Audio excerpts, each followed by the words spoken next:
Ah, ini udah. Udah. Kan enak. Kasih ya Mas Rozi. Siap. Sayangku. Aduh, apa Ustaz? Yang bernomor nih. Hah? Pendidikan nih. Bisa ya gue ya. Mas Irul ku kirim ya. Sayangku. Apa Pak? Anda Bu, pojok. Anda di pojok pemutih Mas. Panggil tante aja ngecek.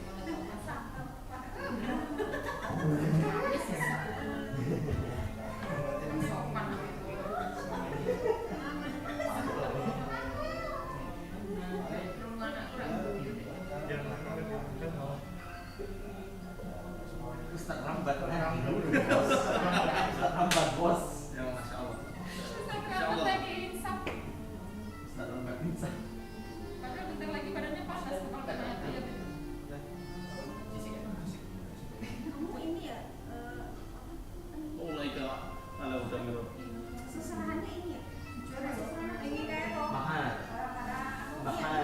apa kan kita itu kan aku juara Dulu selain saya sudah apa sih namanya kalau tulisannya kayak bingung mau pakai jumlah mas aku nggak tahu apa itu seserahan itu Terus bakal gay. maharnya apa lagi Kalau dibutuhkan. Kalau nggak dibutuhkan gitu. serius loh. oh iya dong Anjay. sampai Apa lagi? sampai ayat berapa Kita lupa lambat. demi apa Ini aja.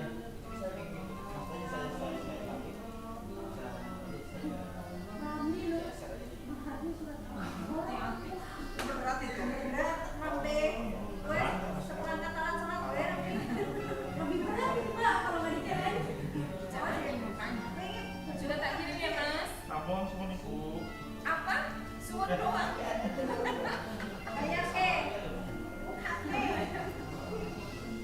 buka ke itu kan bayar sampai Besok kalau suaranya nggak naik, itu masih naik mahalnya kan dan aspirasi ya Mbak. bukan aspirasi Ada proyeknya dia.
Ini aku baru minjam kopinya aja ya, udah pindah hafalannya ke sini.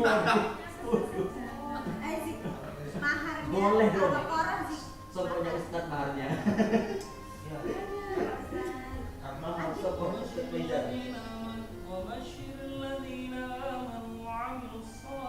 Dilanjutkan aja sama Ustadz Faisal gimana? Nanti dia ya. Apa yang diwakil nggak? Nikahnya. Nikah.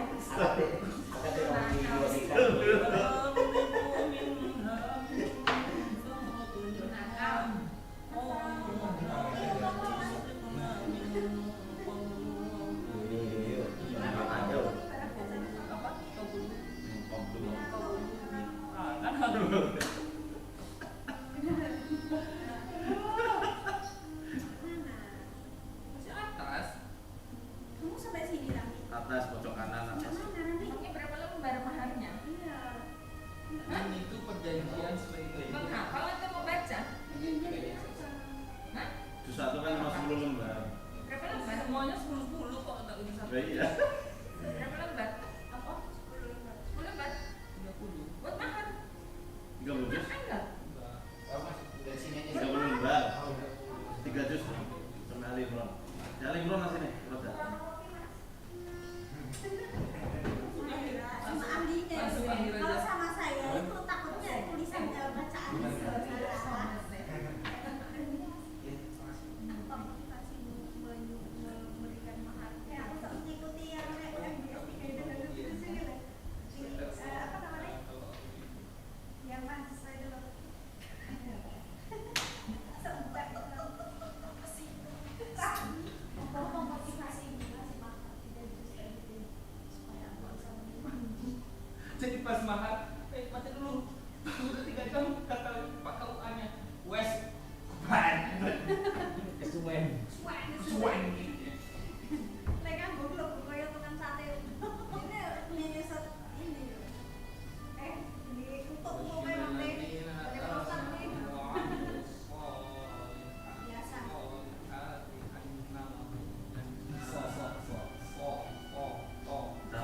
Sama lanjut. Tapi kalau mau bisa dibenerin terus.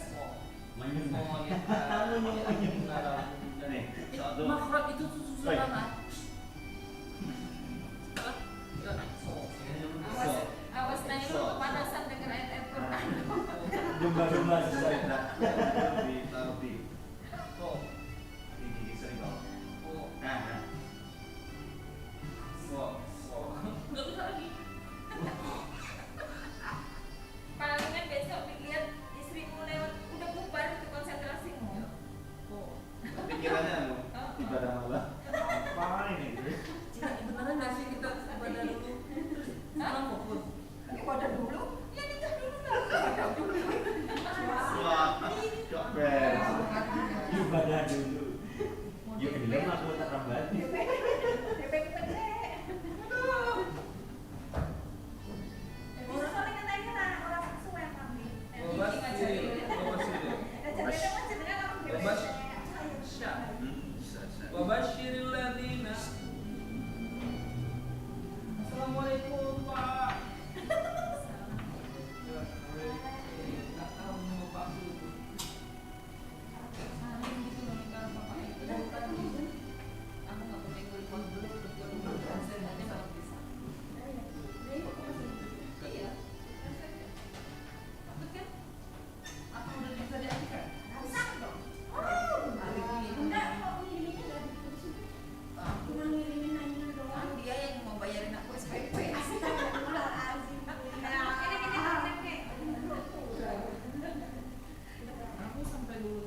keinsafan alam. Ini ada titik di sini. Iya, ada pesantren dua pesantren. Kasih aku nih. Saya lagi. Titipkan udah cinta. Iya, iya. Rahasia biar semalam. Kayak Imam Bukhari. Soalnya Imam Bukhari semua nggak ada pun kan udah jadi nggak pernah makan dari apa yang dia tanam dan dia ternak. Iya, jadi besok tanam padi tumbuh sendiri, makan sendiri dan hasil karena lain. Yang tadi Ayo kita bikin sawah. Nanam sendiri, ini sendiri. Ada makan itu tadi selai apa spaghetti. Tapi nggak apa-apa. Yang satunya. Nggak doyan kami. Nggak ada Imam Bukhari makan. Kamu nggak doyan?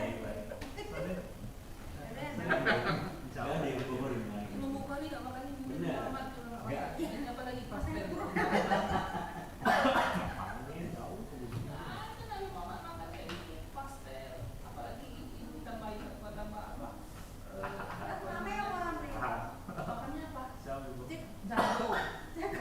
Emang ini monoton. Katanya kurma itu berasal dari Ambil aja. rambut sama potongan kukunya Nabi Adam. Nggak tahu itu. Lembut kali berarti.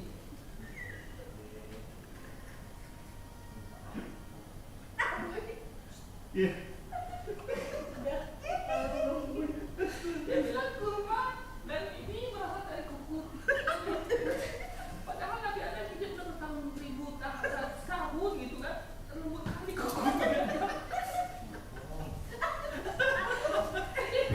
Apa itu kaplea itu? Iya, lembut kali kuku Nabi Adam. Satu rumah. Kayak gitu, obrolan anak S3 kayak gitu.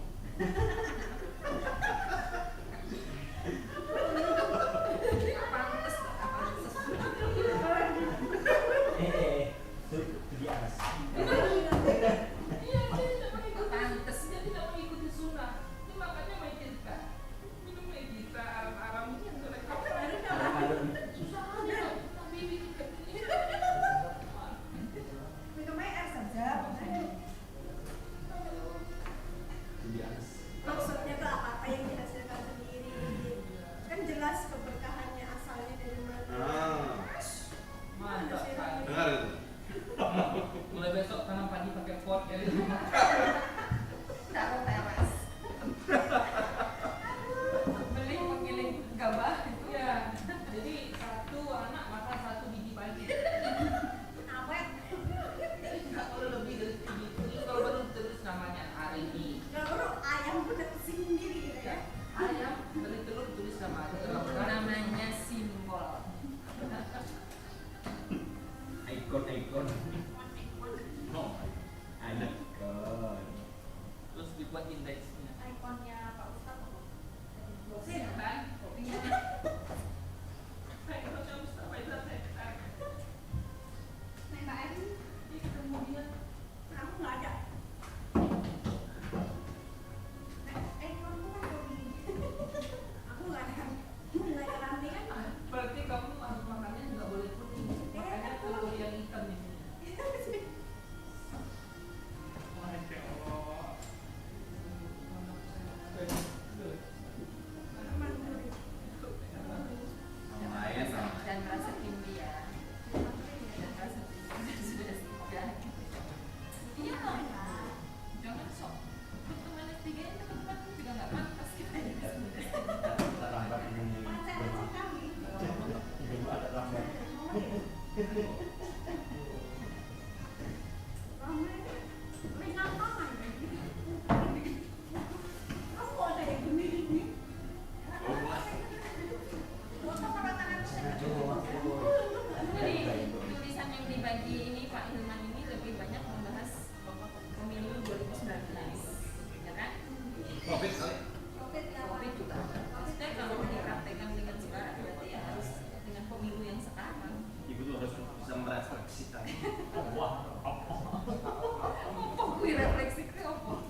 Jadi 2018 habis sudah. Ada 2 lagi. Juli kapan? belum tahu. Tapi dia seminggu proposal juga belum. Belum. Bukan sudah proposal udah semua hasil. Hasil Belum. Jadi masih ada hasil tertutup terbuka. Tiga lagi dia. Paling enggak itu berapa bulan itu ya? Semester depan mungkin ya. Mungkin ya. Mainnya bareng Mas Fadil. Fadli. Mas Fadli berarti sekarang sudah pulang ke Aceh? Bukan Aceh, Medan. Oh Medan. Udah pulang? Udah. Pulang nanti awal Desember datang lagi. Wisuda. Wisuda. Ya Allah, bahagia sekali. Nanti Bu Odi abis ini pulang dulu. Ada Pak Ustadz wisuda? Iya, orang wisudanya nanti lah. Revisi udah beres ya. Udah pokoknya udah didaftar semua udah aman. Pulang langsung jadi ini dekat. Satu kampus sama Mbak Juli. Pacarnya. Juli, Lydia sama Sampai. Oh, satu kampus. Fadli beda. Uma.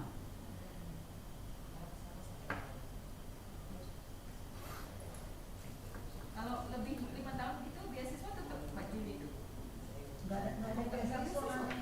Jadi semua biaya pribadi. Biaya pribadi semua. Enggak ada beasiswa.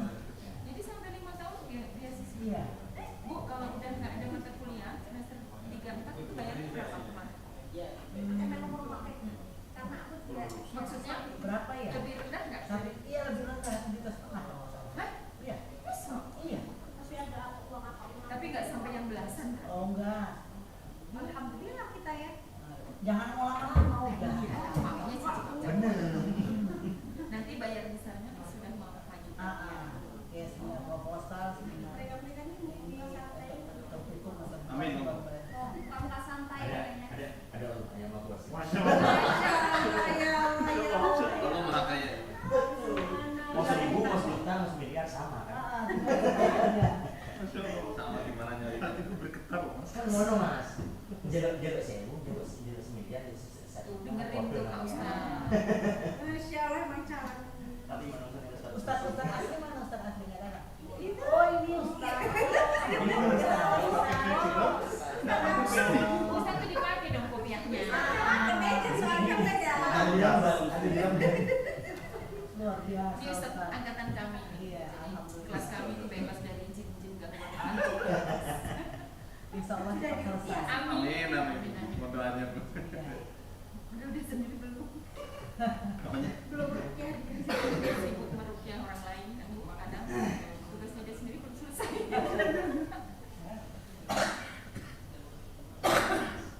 Ini batuk saya nggak baik-baik loh.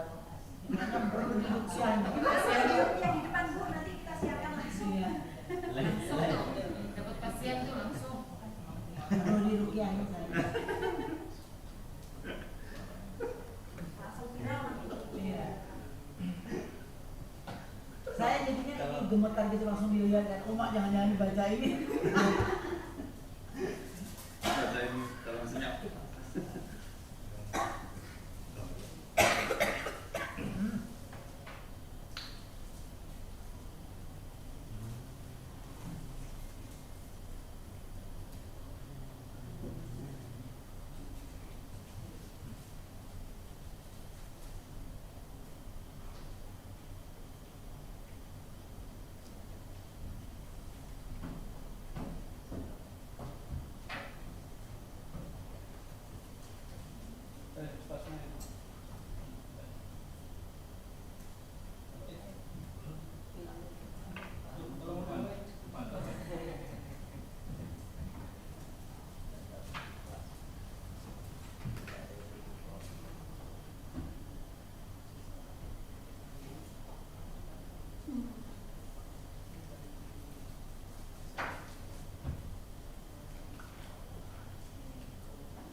langsung saja. Assalamualaikum warahmatullahi wabarakatuh.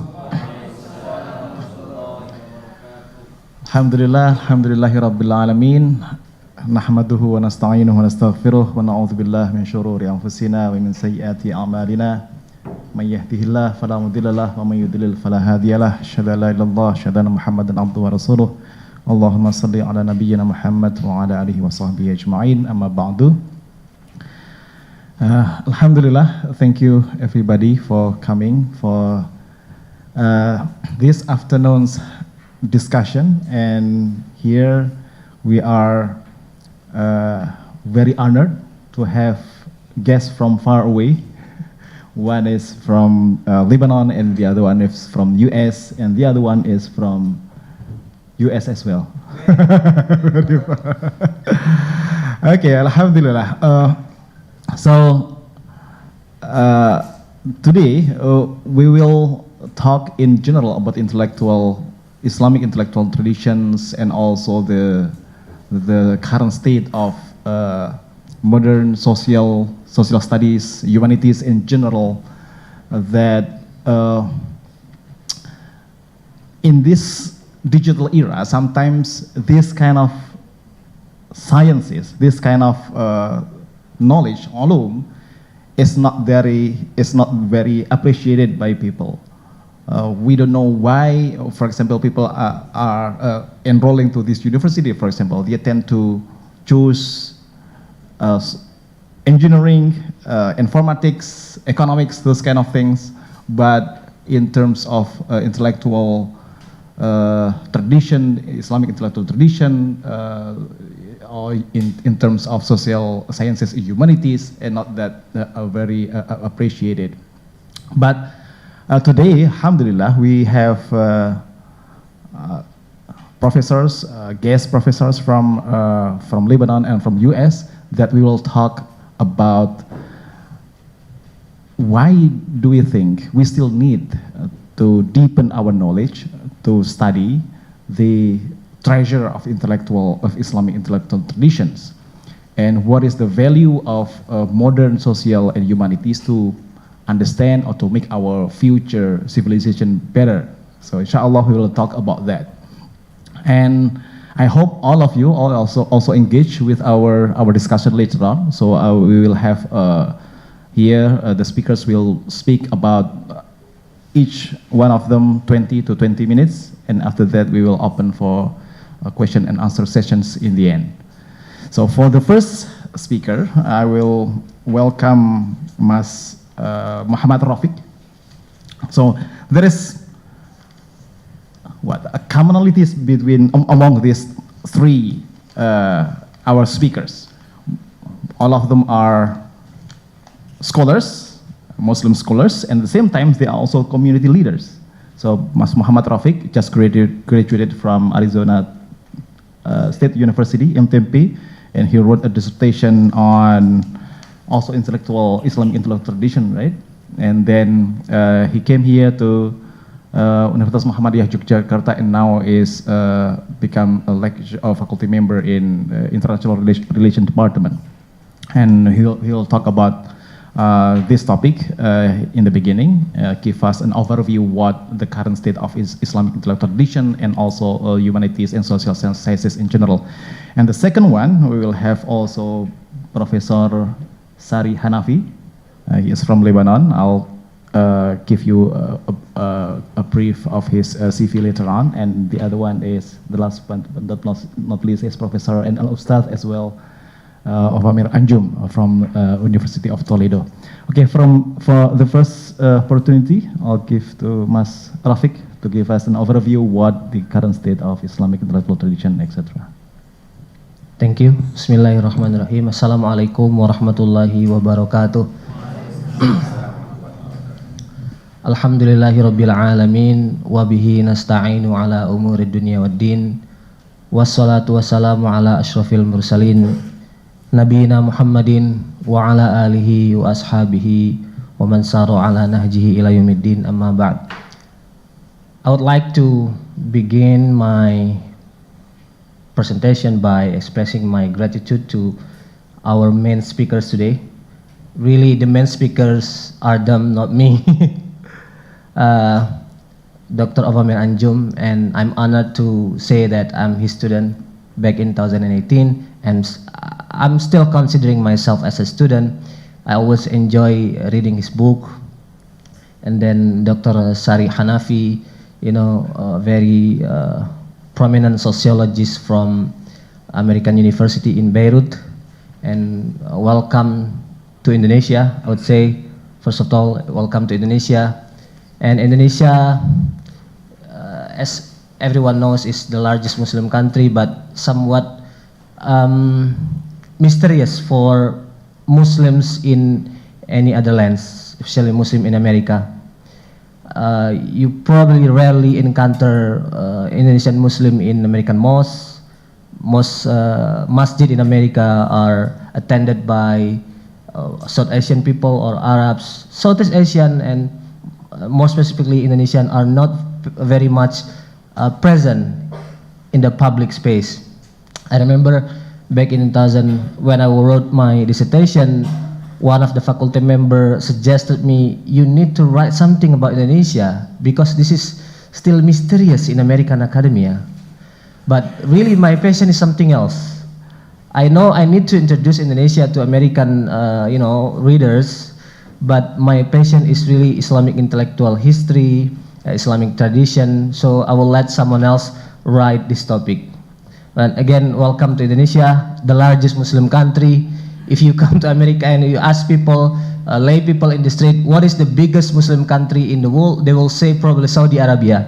They never know that it is Indonesia. Well, again, also welcome to Yogyakarta. It used to be the capital of Indonesia, especially during the liberation period, but only for a few years. And welcome to this university. I would like to take this opportunity to introduce to our speakers today about Muhammadiyah organization, and then probably just shortly about the university, this university, and the center that I'm leading right now. I don't know if you are familiar with Muhammadiyah. It is one of the biggest Muslim organization in Indonesia, Islamic non-governmental organization. It was established in 1912 by a Muslim scholar by the name of Sheikh Ahmad Dahlan. So he was a traditionalist, student, went to Mecca for studying Islam. He was, following Shafi'i madhab, but he was so much open-minded. So when he returned from Mecca, then he joined many movements, including nationalist, you may say, secular, movement, and then got an idea we need to have Islamic organization. And he is, he read, and he was very much under the influence of Majallatul Manar by tafsir by Rashid Ridho. So you may say that Muhammadiyah is, Islahi movement or reformist movement. Yes, it is pretty much it is, because in terms of how we understand a legal issue, for example, we don't bind ourselves with any particular mazhab, and then we are not, following any kalam mazhab, the idea of fitrah, teaching aqidah, make it simple society, and we don't need to bring classical medieval debate into the modern society. And Muhammadiyah is pretty much a practical movement. Alhamdulillah, we have all over Indonesia 171 university, and this is one of the prominent one, University of Muhammadiyah Yogyakarta, and we have more than 100 hospitals, orphanages, 5,000 schools, and we did it as a civil society, alhamdulillah. You may compare it with Al-Azhar, but after nationalization, Al-Azhar has become so much co-opted by the government, but we are still enjoying the freedom, independence from any co-optation from the government. So that is Muhammadiyah, and in Muhammadiyah we have councils that are working on specific issue. For example, I myself is the secretary of Majlis Tarjih wa Tajdid. Something has to do with Darul Ifta wal Fatawa, Majlisul Al-Buhuth Al-Islami wal Ifta. That's the way we translate it sometimes into Arabic, the Council of Islamic Research and Fatwa. We'll have the conference starting today, and then we'll end up Sunday, and we are honored to have Dr. Ovamir Anjum in that conference, and to listen to his lecture on the importance of Islamic intellectual tradition. And I would particularly encourage him to speak about one figure, Ibn Taymiyyah, in front of the audience, and how reading the legacy of Ibn Taymiyyah will help us dealing with modern issue. And then I want to talk shortly about the background of this conversation. Basically, we are here to listen from you about paradigm of scholarship, how we proceed as an academia. We are particularly here we have been preoccupied with the issue of how to formulate the proper paradigm, proper scholarship. We need to navigate properly between modernity and tradition. One issue in particular I would like to mention, the issue of Eurocentrism. Even though this is Islamic university, but if I look at deeper, the way we approach our subject, our discipline is very much Eurocentric. I would like to mention one particular subject. I teach in Department of International Relations.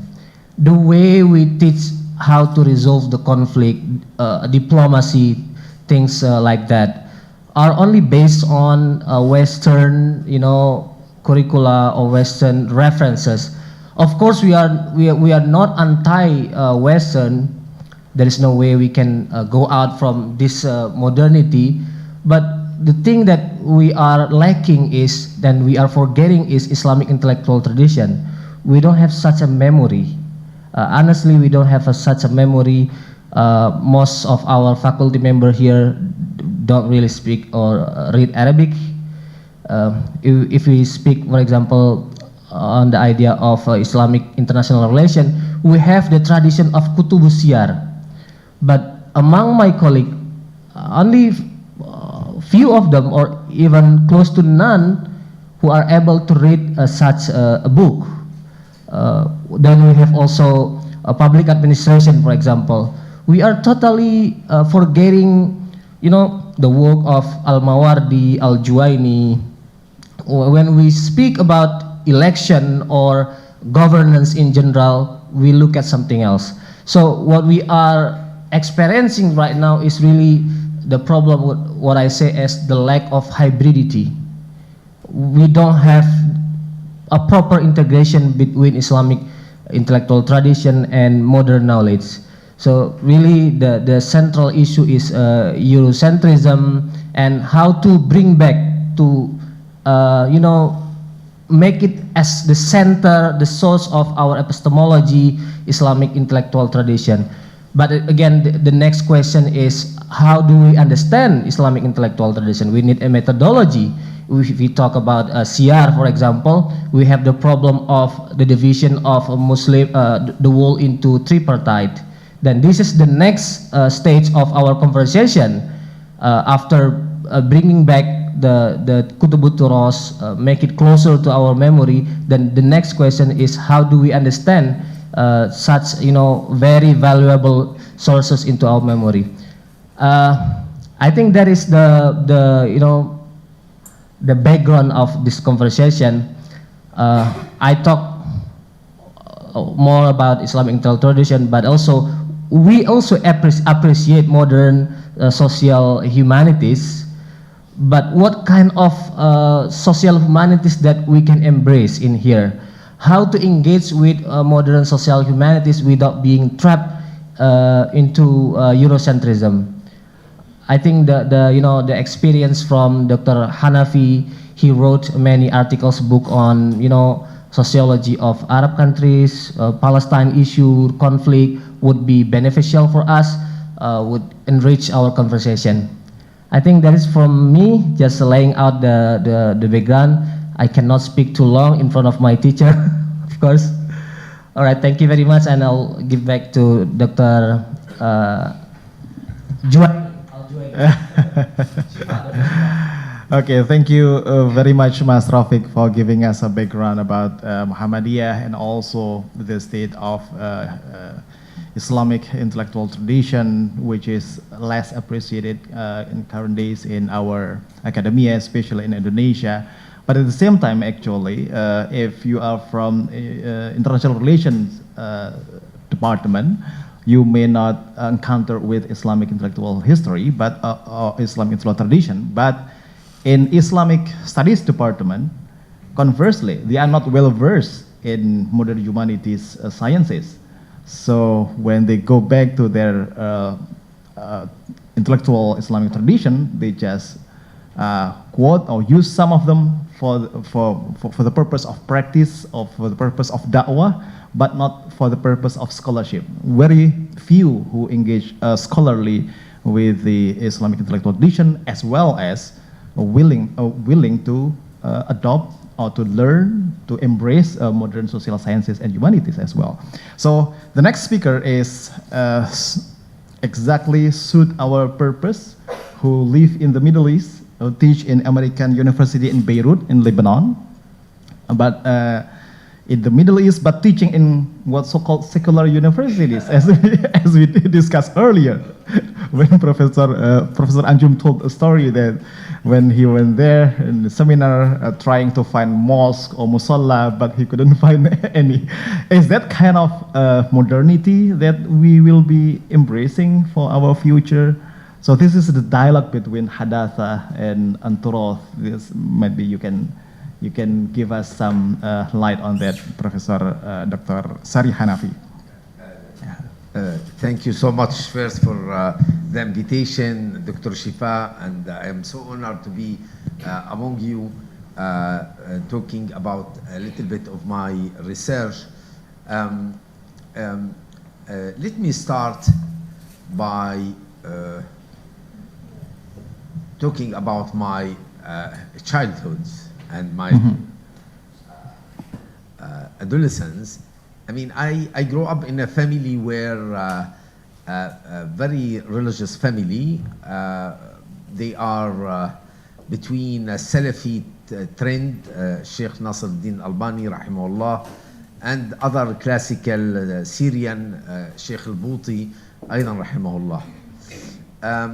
And in the same time, as a Palestinian, I was a member of one of Palestinian organization, I mean Fatah, precisely. And Fatah, it's really it's more secular.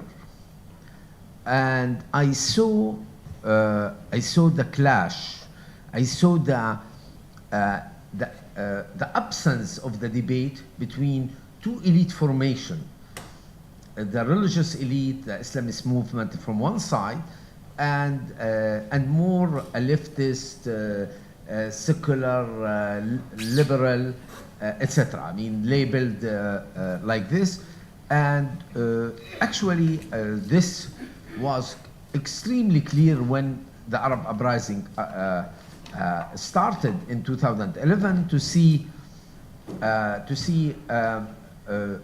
this intolerance of the debate between both trends, and how end up with some countries that they ally even the left with the army to slaughter the other. I mean, the case of Egypt is a flagrant case. So just to show you that no encounter even between these two elite formations. So I grow up sociologically with this conscience, if you like, and so after doing many research, I think Rofiq, Dr. Rofiq talked about it. He forgot my last book, which is now, it was in Arabic and now it's translated in English. It's under the name of Studying Islam, Rupture Between Social Science and Religious Science. And I think, I think for the question you raised, Dr. Syifa, it's a very important, this book, because I wanted to say, if we continue like this, I mean, it's a civil war, and I call it intellectual civil war. I mean, it means civil war, it means violent. So this is why I study first Faculty of Sharia in 7 Arabic countries. I mean, the study took 5 years. Huh? It's a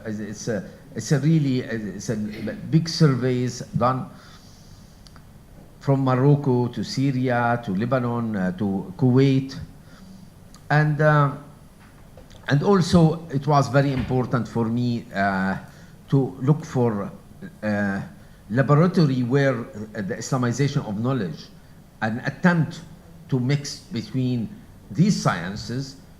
So I study IUM, International Islamic University of Malaysia. It was really very important. And even, although I was critical, I should give a credit to Ovamir as a chief editor of the journal in English, that I wrote it in the book, in the English version of the book, say how triple IT, for me, liberal, in a sense that really they accept the criticism, and you publish the article, so in the journal, and it was a critical of Islamization of knowledge, very constructive criticism. It's not essentialist one. I mean, of course, we can do whatever we want with our knowledge. I mean, Islamize it, Christianize it, Arabize it, Indonesianize it, but in which meaning? This is where I intervene. So if you like, I notice how much absence the social science in the curriculum of studying Islam. As a Sharia, not as a Islamic studies. We don't have much Islamic studies. Islamic studies, you go to United States to study it. But as a faculty of Sharia, so there is almost nothing in social science. And so at the same time, just to tell you, I've been 5 years president of International Sociological Association. And I struggle so much against this anti-clericalist sociology, and how liberalism become intolerant to have different views, because being conservative or being progressive is not only about conception of justice, how you do justice in society. It's about the conception of the good. I want to be my finality of my life is really to be devoted to God. I want to pray. I want to dress in a certain way. This is all this conception of the good. So in the same time, I have the same message. I address it to religious studies and to the social sciences studies. I mean, to say, you cannot continue like this. In any case, if you look worldwide, world moving to the right and to be more religious. Today in Brazil, almost 100 member of parliament, they declare themselves as a Pentecostals, and they vote as a bloc. Okay, so it's a very interesting. So world moving to the right and to be religious, while social science, I mean, don't respect the plurality of the conception of the good of people. And it is more and more marginalized.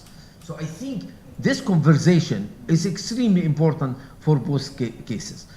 So if you like, why this conversation is important? Because there is, historically, you have secular mind who think that see society as a compartmentalized spheres, the social apart, economy, politic, secular, religious. And then say religion for spirituality, for ritual, for birth, for ceremoniality of marriage, for funeral, that's it. And the secular will deal with the problem of the social, the economic, etc. So this is, if you like, the secular mindset. In some countries, I came from the Arab world, you have Islamist movement to say no. Al-Islamu dinun wa dunya. Religion is sufficient to deal with the social and the political and the economic and the culture, etc. My thesis in both, if you like, in the book I wrote about the Faculty of Sharia and the forthcoming book is the same message. Is to say, look, if really we can take from religion the ethics, I mean, if we consider the ethics is a major role of, the major source of our morality is religion, and we acknowledge that we are consequentialist when we do our moral reasoning. I mean, you can decide how much you give the poor, taking into account, if you like, what is the consequence in your family, if you give this. So if you like, ethics as a category force us to put religion and the secular in the same basket, and you say these together should look to the social, to the economic, and to politics. It means we need to moralize our politics, our social relationship, our economic transaction, and it's not a question this or that. So this is, if you like, I struggle in my work against any compartmentalization. I mean, to see society like no. I mean, you need it in one unit. There is a logic, ethical logic should traverse our understanding of what is a society. So if you like, how can we do this? Islamization of knowledge emerged from triple IT in Washington, and rahmatullah Ali Ismail Farouqi, the Palestinian philosopher. I mean, they understand it, especially Ismail Farouqi, in a good way for me. What is it?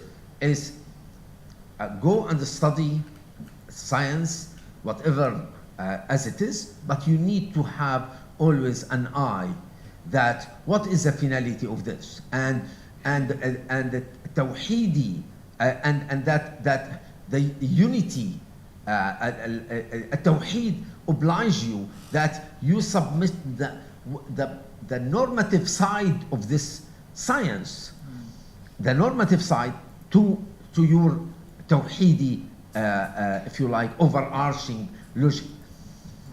Unfortunately, when we went to IUM, under the influence of أيضا رحمة الله عليه سيد نقيب العطاس, no, he said, no, once you read sociology in a Western, etc., you will spoil your mind, and no way to undo this.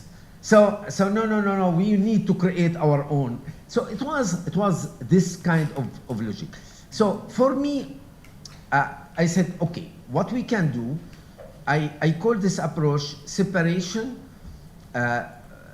connection, and multiple praxis. You need, each science has its own epistemology. In psychology, has its own psychology, epistemology. I was a head of the department at American University of Beirut, where psychology, sociology, anthropology together. And we have always a clash, how we think, how we read a social phenomenon, whether the individual and its psyche was derived some phenomenon or more the context, the sociological context. So each science has its epistemology. So we need to respect this epistemology. If I want to study whether mixity in the school is good or not, I need to do a proper sociological, psychological, educational research on that, including, I mean, with empirical work. I mean, there is a method, a rigorous method to do this. I need to study the Islamic corpus, Al-Quran al-Karim, al-Hadith, tradition, tradition, etc. How they dealt with the question of mixity. And then, this is what I say. You need to respect epistemology of each science, and then it will come the moment of connection. Connection is so we may have a contradictory, and often has a contradictory result. I mean, because it's a tension, it's a dilemma. This is a consequence, and this is a consequence. Which is higher? So the connection is related to the worldview. So if you like, a worldview can be related to religion, Islamic worldview. I would say Islamic, and you need to add a little bit others. It's related to religion, but to culture. If you like, Islamic Indonesian worldview, if you like, which is different from Islamic Lebanese worldview. In a country where Muslims are the half of population and not sweeping a majority like etc. And the worldview. I mean, what is how you conceive the fitra? What is really how you conceive it? What is acceptable or not? I mean, always I have the example that no matter how in France you have studies about how alcohol harm you, I challenge you to find one study show you that they should stop drinking, because it's a French worldview. They cannot conceive their meal without alcohol.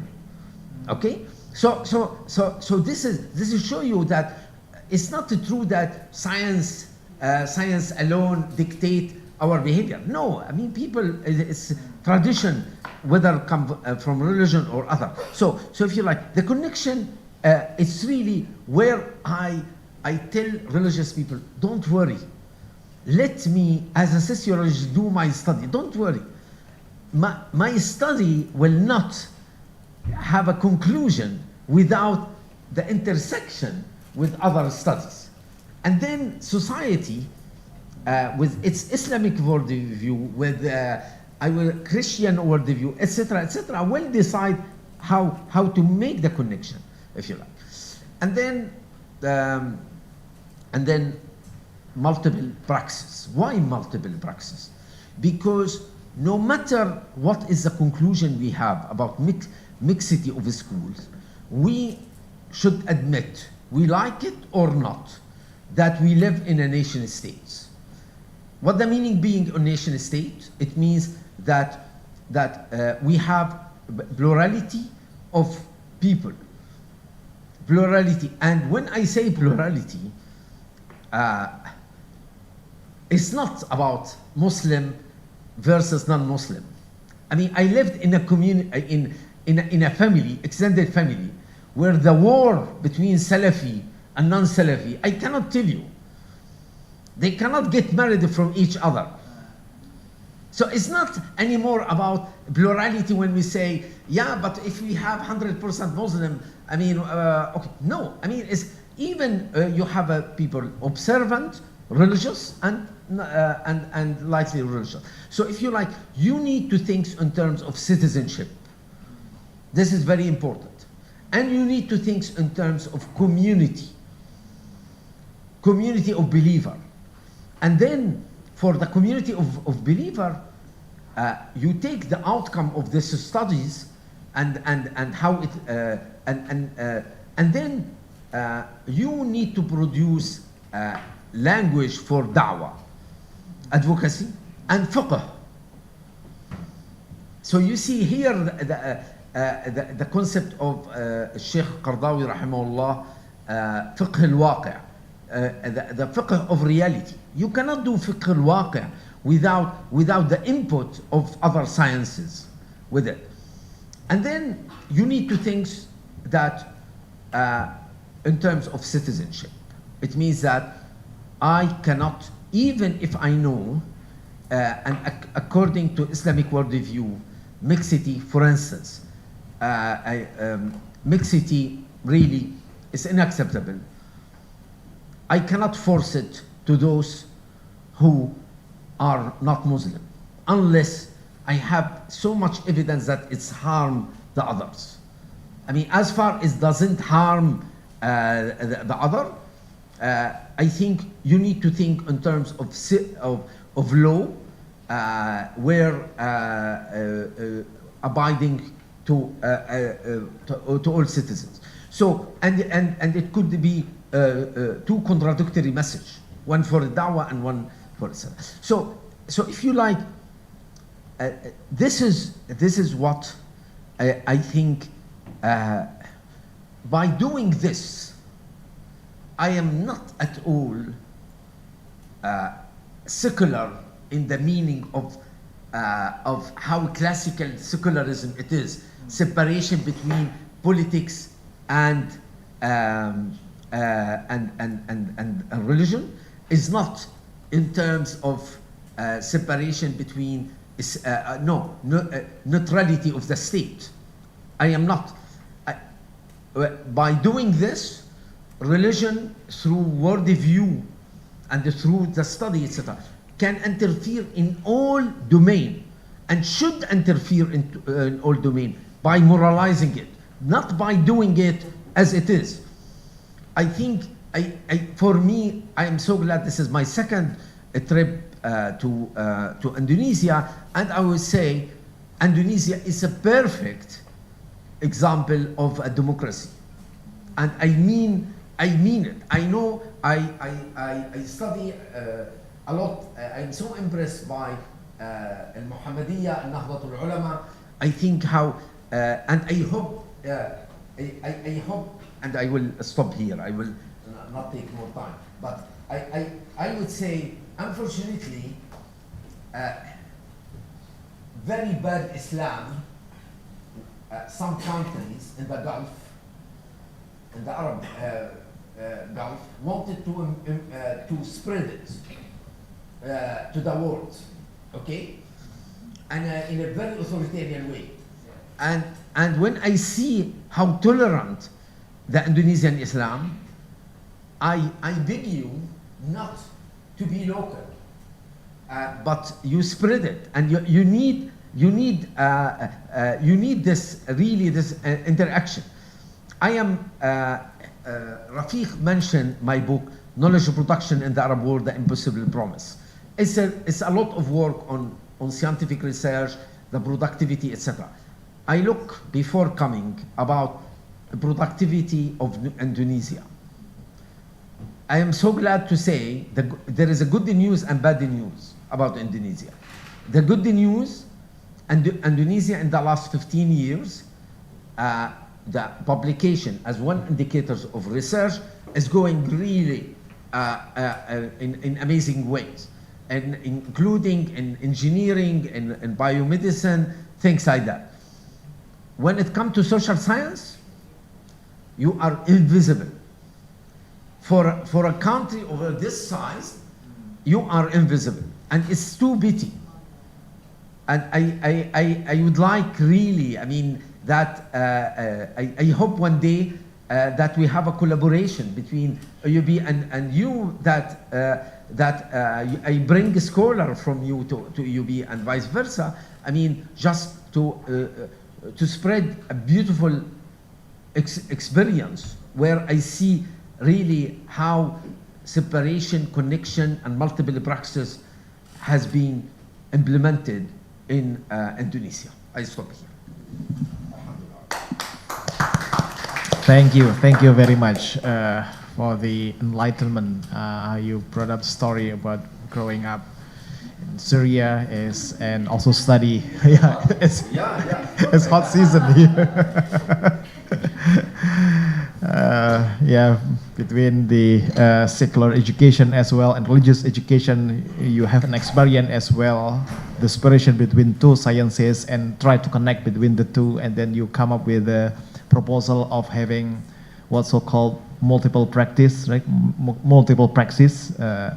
And in multiple practice, we define ourselves as citizens, as with plurality in it. And he also, Dr. Sari also have a website, what called Athar, right? To promote those kind of the connection between research and in society, right? Okay, thank you very much. And then, of course, we are looking forward to the future collaboration as well, to spread and to about the Indonesian Islam to AUB, to other part of the world. And next one is Dr. Ovamir Anjum. He is Imam Khattab Indo Chair of Islamic Studies at the Department of Philosophy and Religious Studies in University of Toledo, Ohio, United States. But he is not only the scholar in that university, he also, I think, the founder of Humanities Institute, right? Yeah, Humanities Vision Institute, and also becoming editor-in-chief in some referee journal like American Journal of Social Sciences and Islam, was Asia of Islam in the Society, and he is also editor-in-chief of Yakin in Yakin Institute, right? Yakin Institute is also well-known faith-based organization, Islamic organization in the US, and has a beautiful websites, have scholarly articles about Islam, etc. So he is both scholar and community leader. So welcome, Professor Anjum, to tackle the issues. السلام عليكم ورحمة الله وبركاته. آمين. اللهم لك الحمد حتى ترضى، ولك الحمد إذا رضيت، ولك الحمد بعد الرضا، ولك الحمد حمدا كثيرا طيبا مباركا فيه. اللهم صل وسلم وزد وبارك على نبينا محمد وعلى آله وصحبه أجمعين.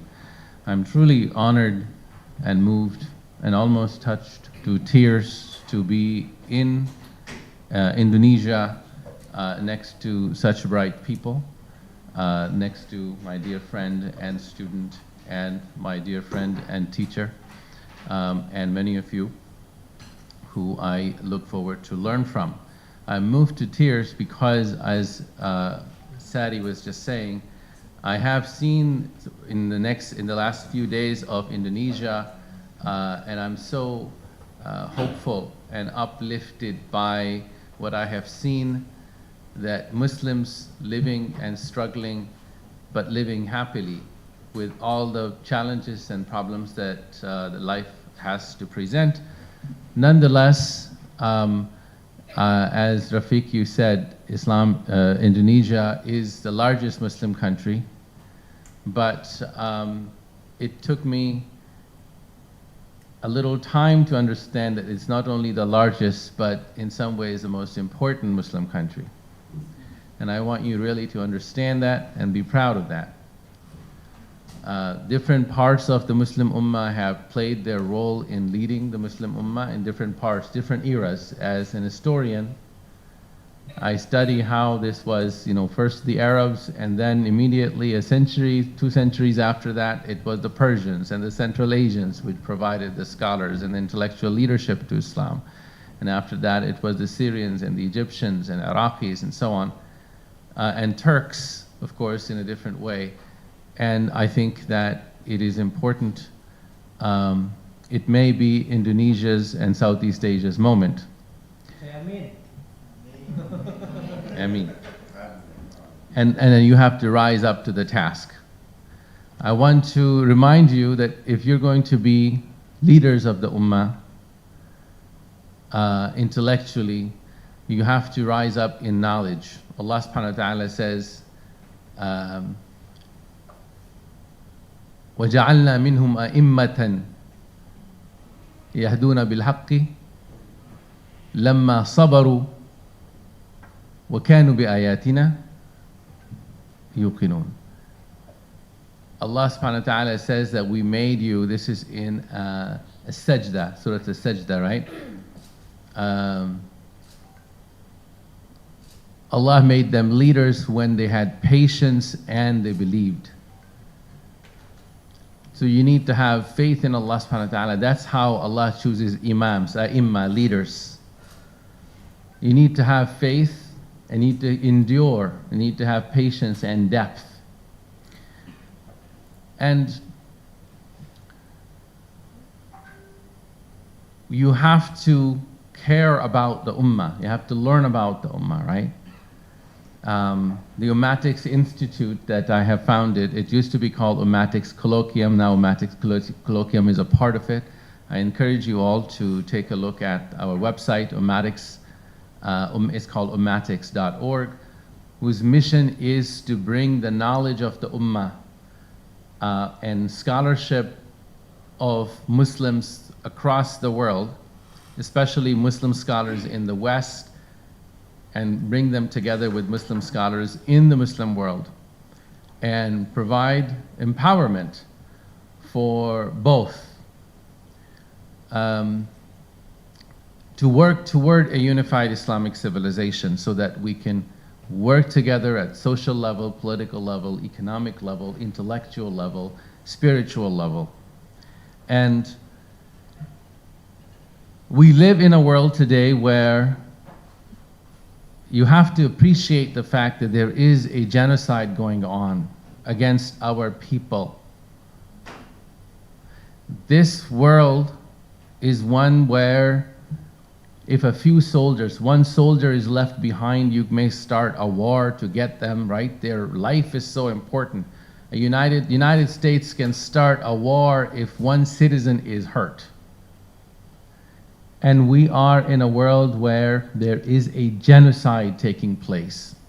More than 10,000 people have been killed, and they have been killed on television, on our cell phones, and they have been killed with announcement and promise. Promise that they will be killed and promise how they will be killed. And the world community is not only cheering it on, but the world community, where I come from, the United States, it's being criminalized to even call for ceasefire. To call for ceasefire is being criminalized. before I came here, last Friday, exactly 1 week ago, I gave a khutbah at a rally for Palestine.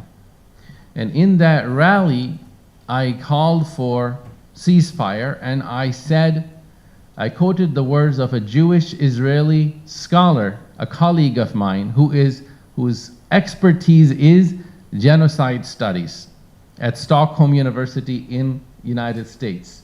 I quoted his words, who says that what is happening right now is the textbook case of genocide. Meaning that there are two sets of criteria that are given, one smaller one and one bigger one, and both are perfectly met by this is an Israeli Jewish scholar whose job is to study genocide. And you know what happened? The media in my city reported that that this professor is pro-Palestinian and is anti-Semitic for calling for ceasefire. And my wife was so scared, she went and bought herself a little pistol because she said, "You were not here, I have to defend myself." Because she doesn't feel safe. This is the world in which we live.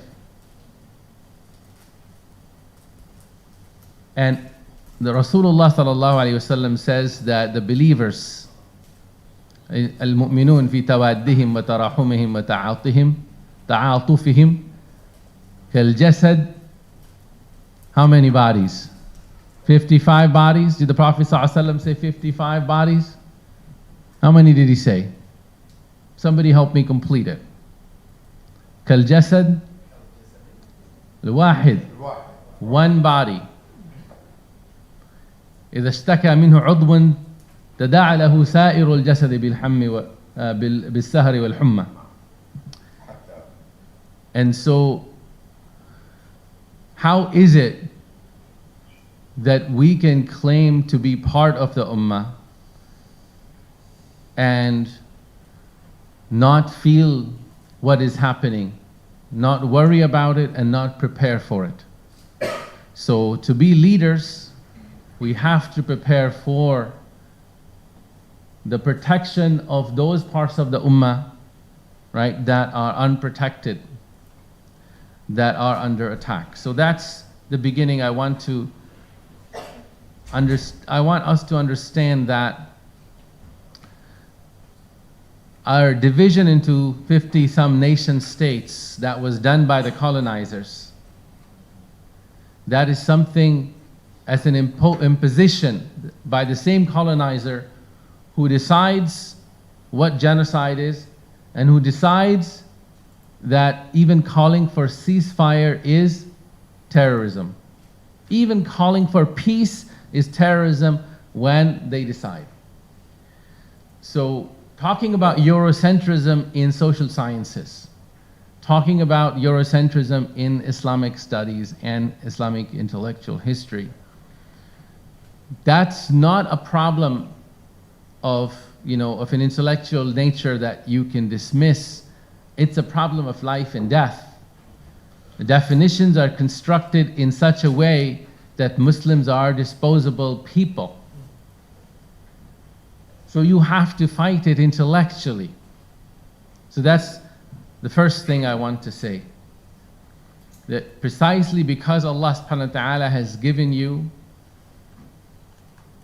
a peaceful country with such abundance, may Allah increase that peace and increase that abundance. You have to rise up to the occasion and become the intellectual leaders of the ummah. And for that you have to know the affairs of the ummah. Your heart has to hurt for the ummah. But then what do you do when you hurt? In the United States, as I see images about what's happening in Gaza, I cried. And I think to myself, what can I do? I have been thinking about this for the last 25 years, because this is not new, is it? one way, the first way that we must start is with al-haq subhanahu wa ta'ala, the truth. And that's my point that I want to make about research. That's the second point I want to make, is the way we think about research. And this is, I'm so glad to hear of the origins of Muhammadiyah. Your name is connected to such a blessed name. And the fact that the inspiration for Muhammadiyah came from a magazine, an intellectual magazine and reform, which started where? It started in Arabia, right? It started in Egypt and Syria and what is present-day Saudi. It started as a result of this global connection, right?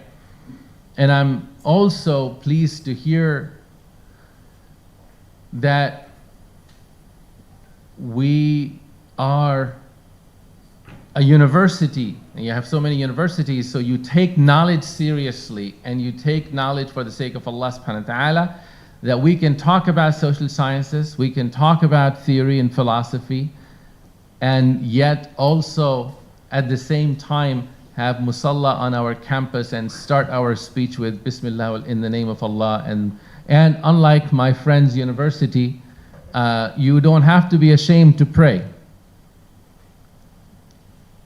I call American universities a little piece of colonialism that reminds the world where we really live still. We are still colonized, particularly in certain parts of the world, more so than others. But that's the world. That's where how knowledge is controlled.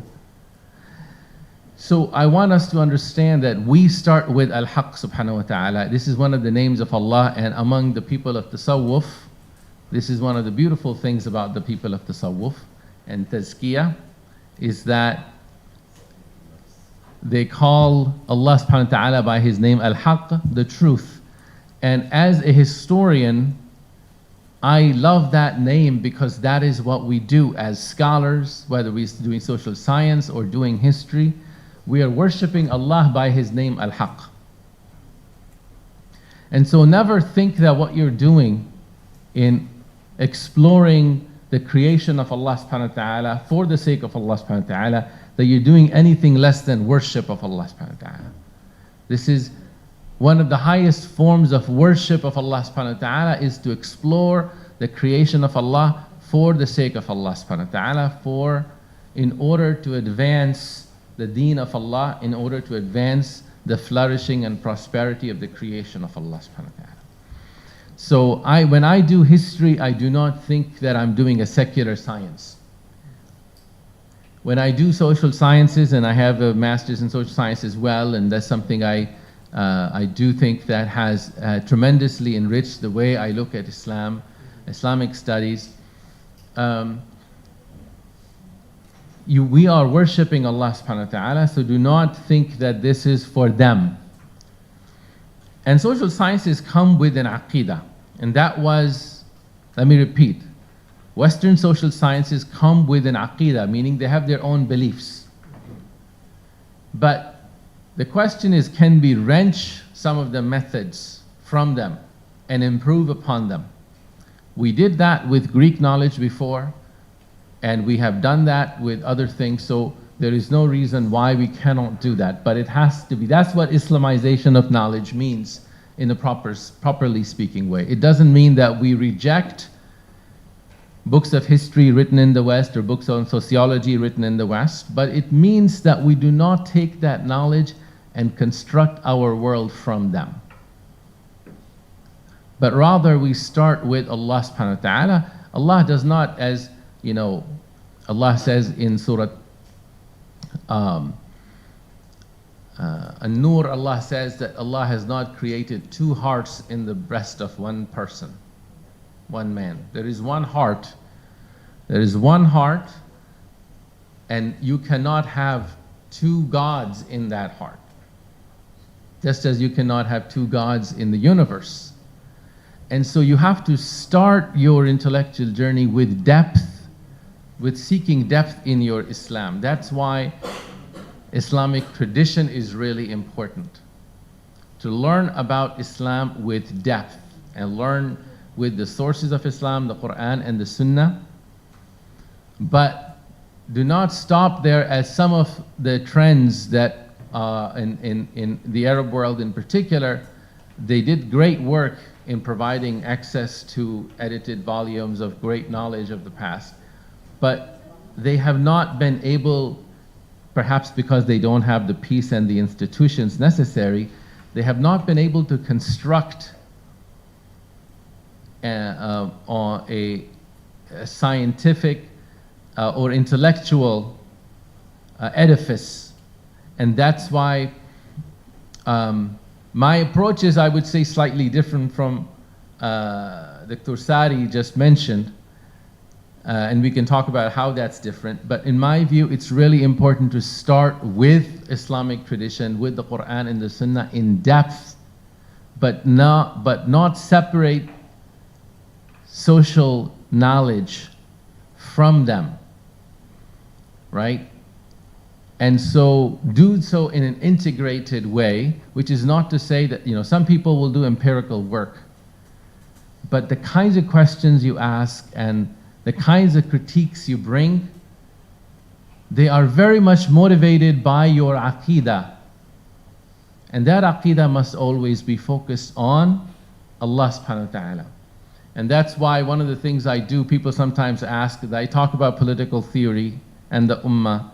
And then I also have translated Madarij al-Salikin, which is a very long, big endeavor. It's one of the largest texts of its kind written by Imam Ibn Qayyim al-Jawziyah. And I often say that I needed to translate that work because I work in the area of political theory.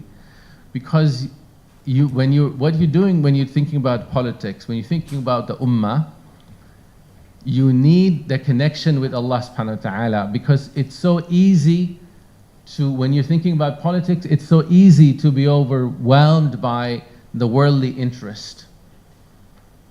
It's so easy to think of progress and flourishing in terms of nickels and dimes, in terms of GDP. So it's like you're climbing. When you're thinking about the ummah, you're climbing. And if you fall from it, you will fall harder. So you need stronger connection with Allah subhanahu wa ta'ala. The same is true of social sciences. When you are in social sciences, you are taking risks. Those risks are necessary. When the Prophet ﷺ went out to make da'wah, he would bring Abu Bakr as-Siddiq with him to talk to the tribes. Radiallahu anhu. We know this in the seerah, right? Why would he bring him? What did Abu Bakr as-Siddiq have that was special? He had the what we are calling social sciences. The Prophet ﷺ knew his people, but Abu Bakr as-Siddiq memorized their genealogies, and he knew which tribe was friends with whom and who was the important person in every tribe. So he had history and he had sociology of the time. And so the Prophet ﷺ brought him, and he would be the one to tell the Prophet ﷺ, "O Prophet, this man is heard in this tribe," or "This man, this tribe is the most important part," So he would go and talk to them. And then he would address them. Sometimes Abu Bakr would say, address him gently. He's a harsh man, but he's important. And the Prophet ﷺ would listen. So this is the social science of the time. The Prophet ﷺ learned. He himself grew up. In fact, he would say that there is no prophet who was not a shepherd, no Rasul. You know why are prophets made shepherds by Allah? Because you learn about human nature when you deal with sheep. Because human beings, behind our facade, we are all like sheep. We follow the leader, we're all scared, we try to hide. And so this is one of the ways in which Allah subhanahu wa ta'ala teaches human nature to prophets. This is the social science of the time. So the point is that you cannot do Islam without doing social science. Similarly, for those of you who do jurisprudence, you will think of the idea of fiqh al-waqi', right? which is the jurisprudence of what they call jurisprudence of reality.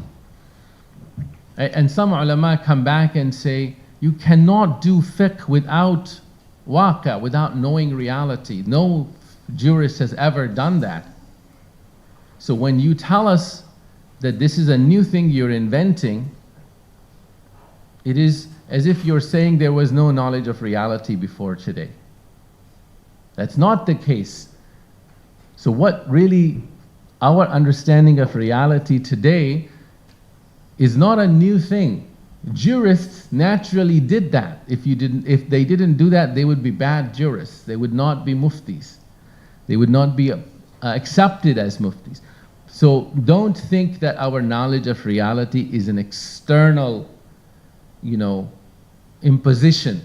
If you don't go and mix with people, you cannot be a good jurist. If you don't know, and sometimes as the world gets more complex, you need sociology and statistics. You need knowledge from anthropology. You need international relations. So differentiation of these sciences is very much a product of complexification of the world. But this is very much part of our tradition. So I will finally end with an example I often give of how sometimes some of our scholars behave when they are disconnected from the knowledge of history and the knowledge of society.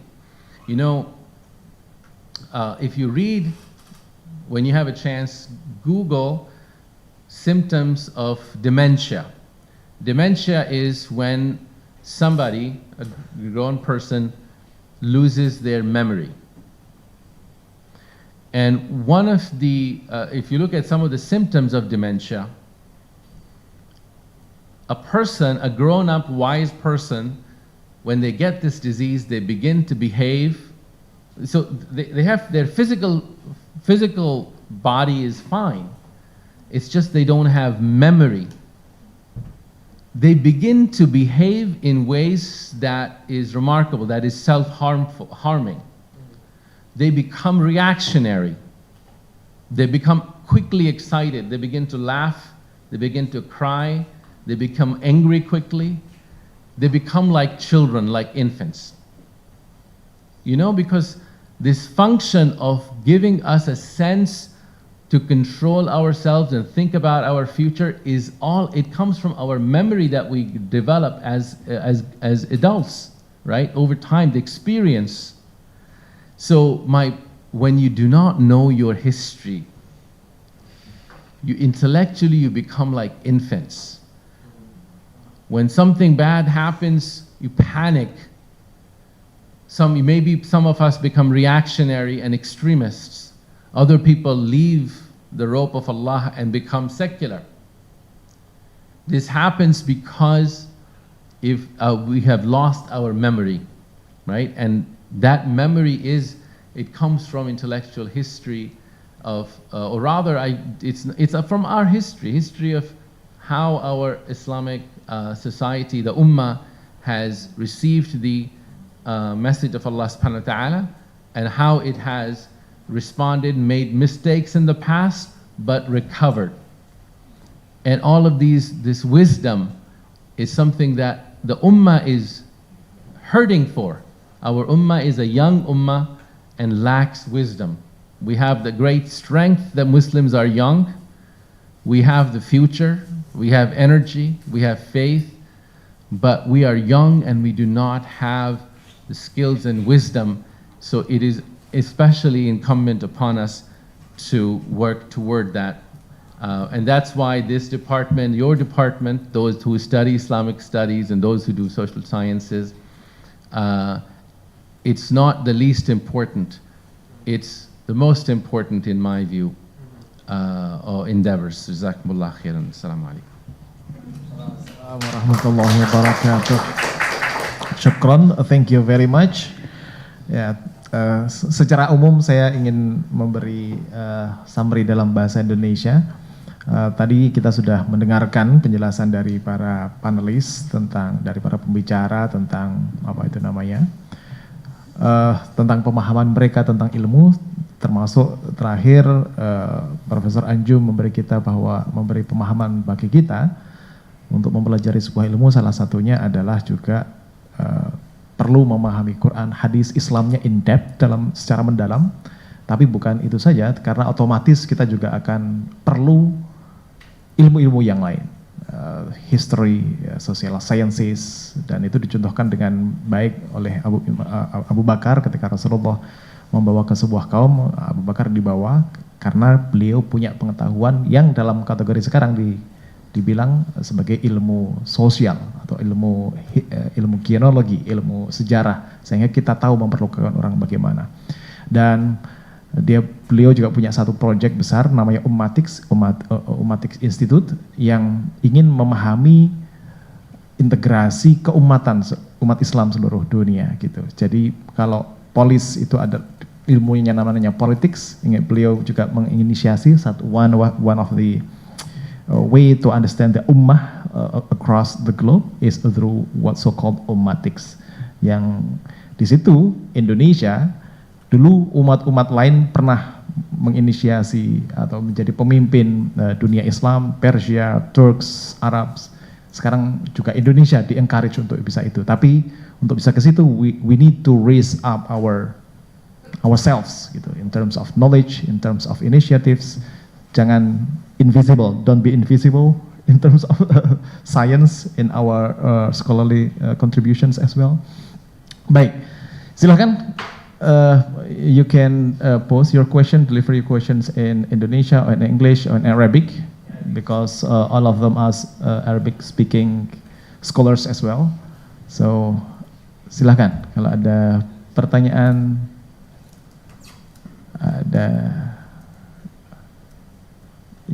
nanti Ozi satu, Pak Sutarman, oke. Dua dulu ya, nanti sama tiga, sama Pak Naim. Okay. So first one, Mas, please introduce yourself and then you can ask your questions.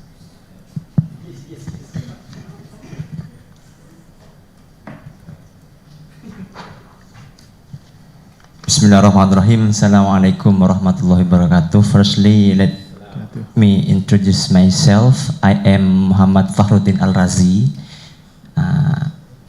Ozi is my nickname.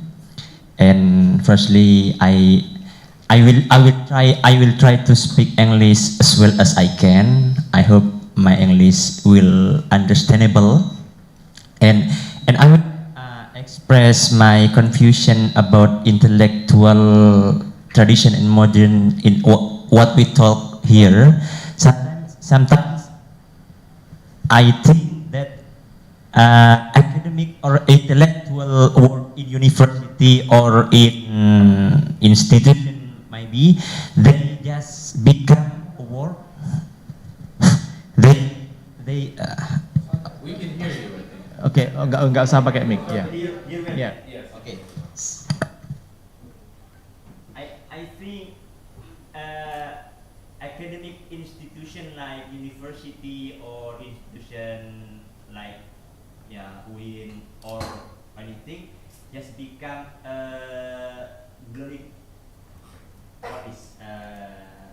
glorification for themselves. It is not. It cannot reach ordinary people who maybe have maybe don't even study social science or anything we study in the university. I think this is most problem that we know. The production of academic is just work on academic people, not on ordinary people. And then for the second is many my friends that learn in university, they learn social science, but when they go back to the home, they feel separate from the social from the social environment in the home. Yeah.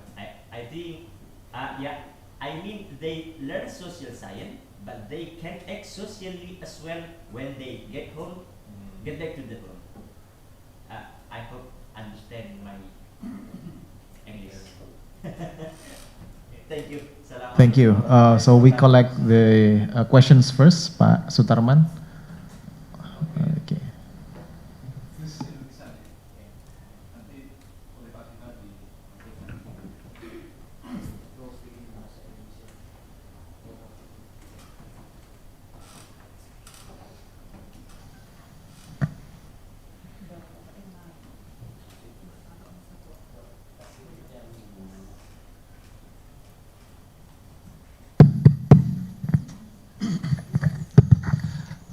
Thank you. Assalamualaikum warahmatullahi wabarakatuh. First of all, I would like to introduce myself. My name Sutarman. I am from Ahmad Dahlan University. Okay, dari Ahmad Dahlan University.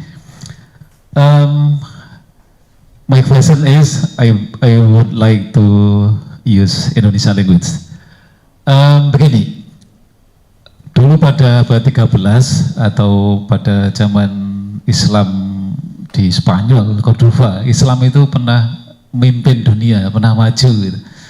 Jadi kami terima kasih atas kehadiran pada Prof keduanya untuk menggugah kita kembali how to create, untuk bangkit kembali memimpin peradaban Islam gitu ya.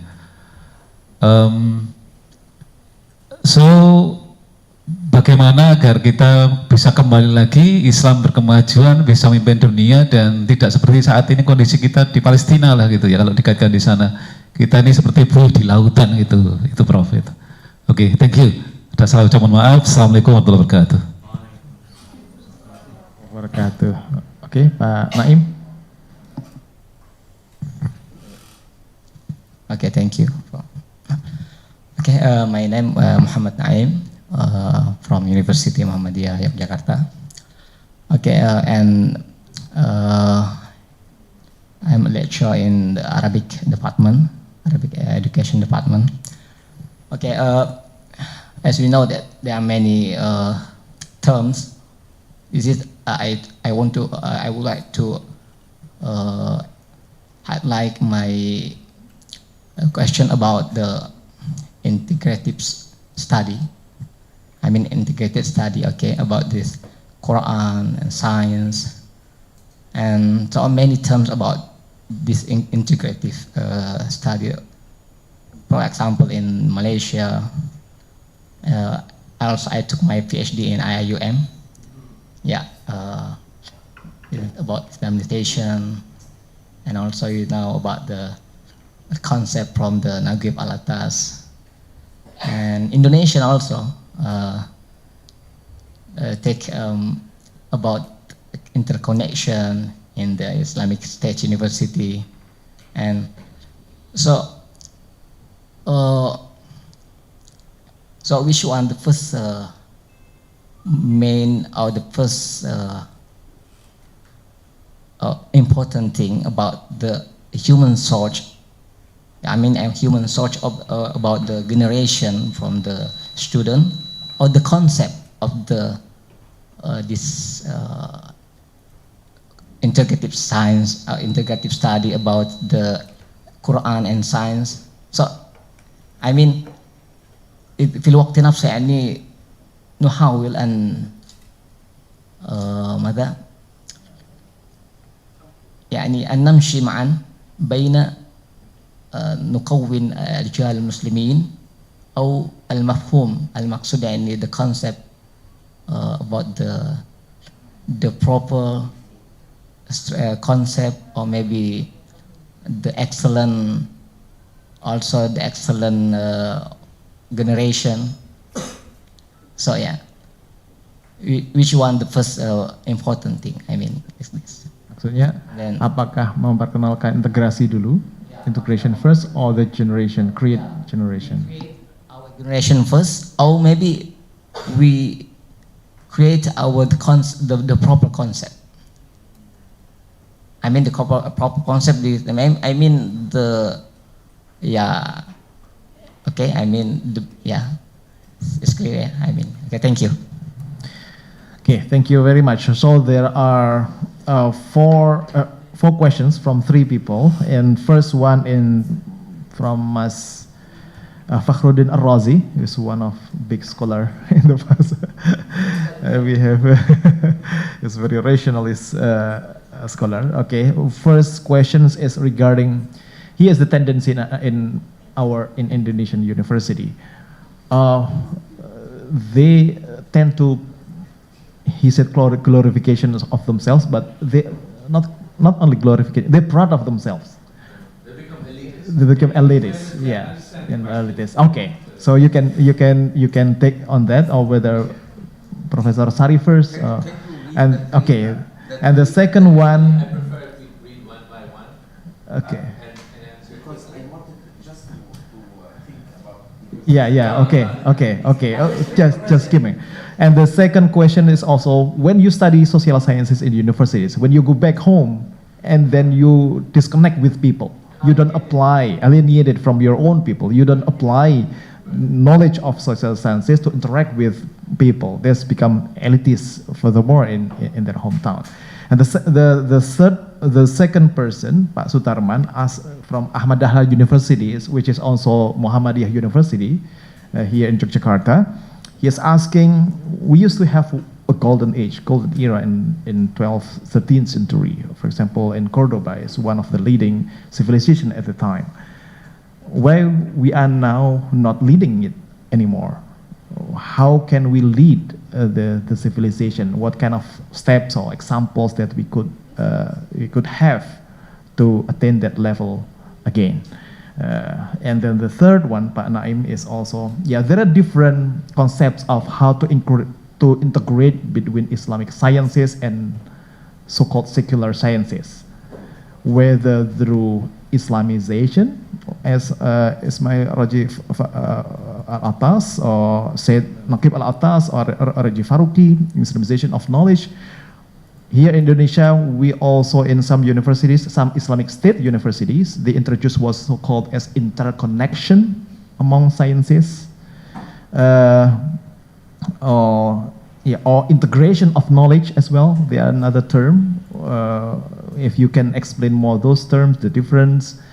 And another question is that whether we need to settle this understanding of integration of knowledge first, or we need to pay attention more to build new generation of Muslims to be knowledgeable first. So generations first, or to have a proper understanding, a proper concept of integration of Islamic sciences and secular sciences.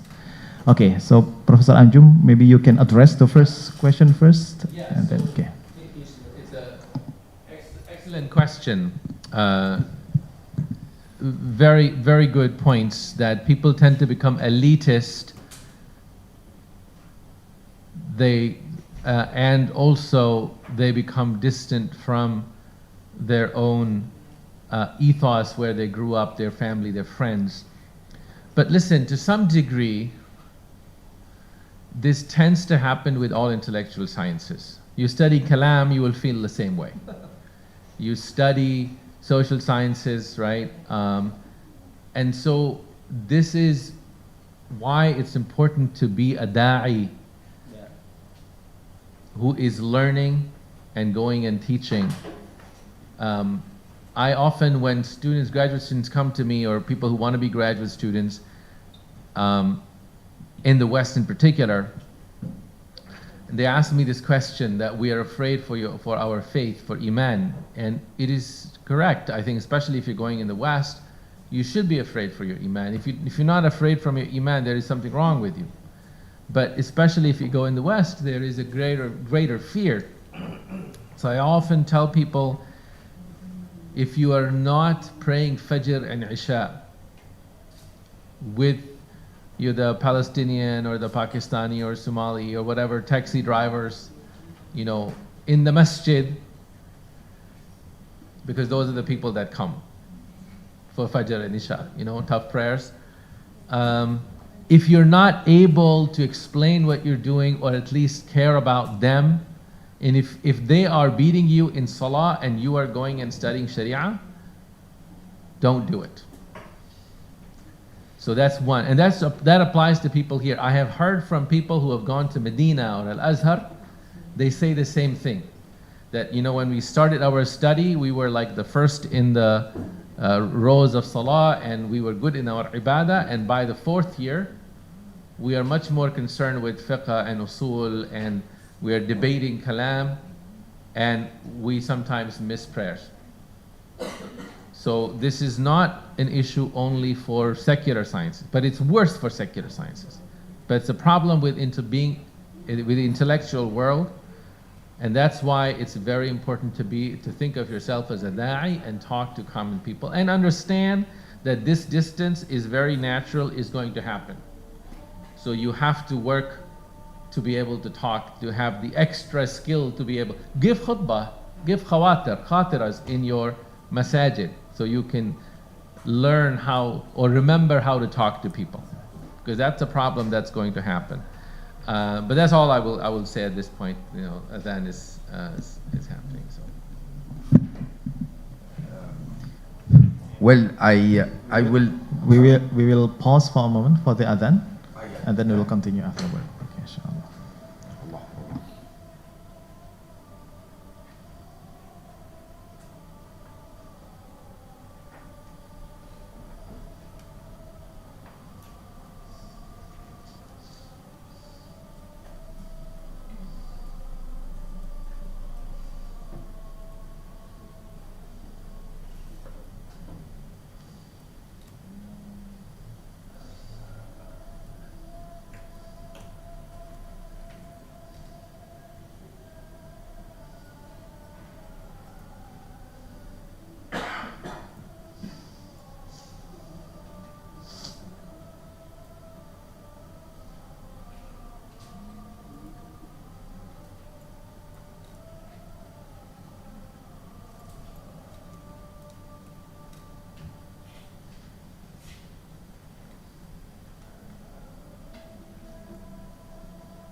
Sallallahu Alaihi Wasallam.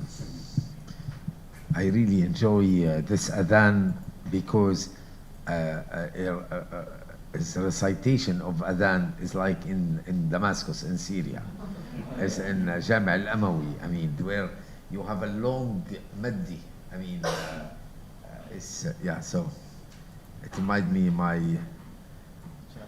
childhood and youth time.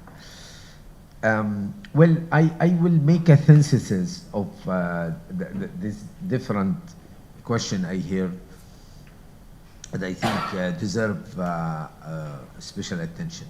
First of all,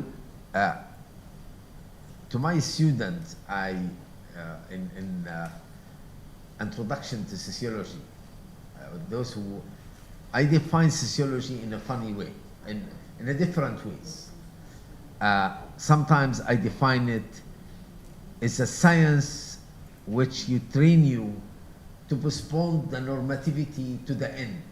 It means that really you need to look to the reality, I mean, how it is, etc., and then you do a normative statement.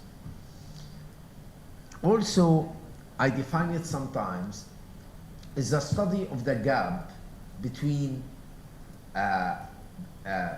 what your thought and your behavior. You say something and you do different things. So this gap, I think it is very important. And I think today one of the big challenges we live in is religious, what we call religious congruence, religious congruence. I mean, how much what you say, what your salah, your iman will be transpire in your behavior. Exactly what Ovamir said. So I think this is here where we need to work on these gaps and really to understand why this gap and how to address this gap. So this is, I mean, it's a longer process. My work before doing this, I am sociologist of science. So I'm interested in the nexus between science and society.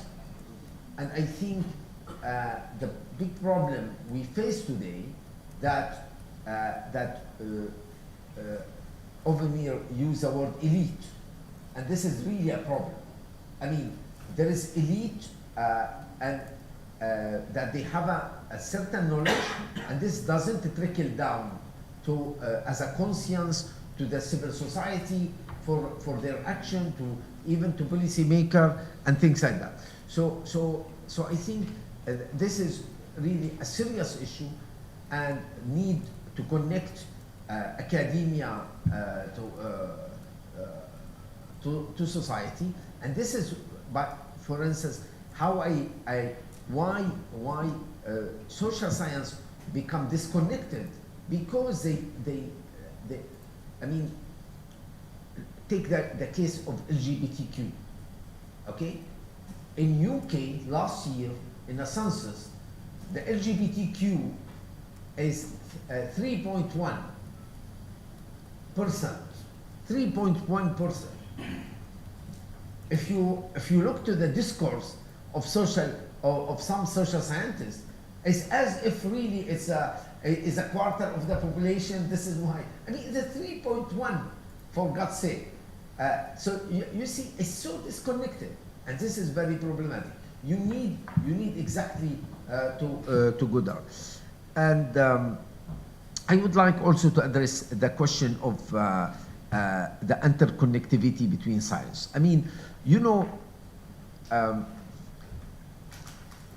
first let me say that now it's really, if I would, now is the age of in the age of complexity, as Ovamir say, we need interdisciplinarity. There is no study can be done by one discipline. And because there is no any problem, I challenge you to cite me one problem. You don't need an ethics inside. Always there is an ethics inside. Should we go for alternative energy or not? There is an ethical issue here. Our relationship to nature. So always there is an ethical issues. And ethical issues, by excellence, need this interdisciplinarity. The question now, how you will do it. What I did, for instance, my analysis of, I did analysis of 80 articles or book who claim that we will work on Islamization of knowledge or integration of knowledge. And I saw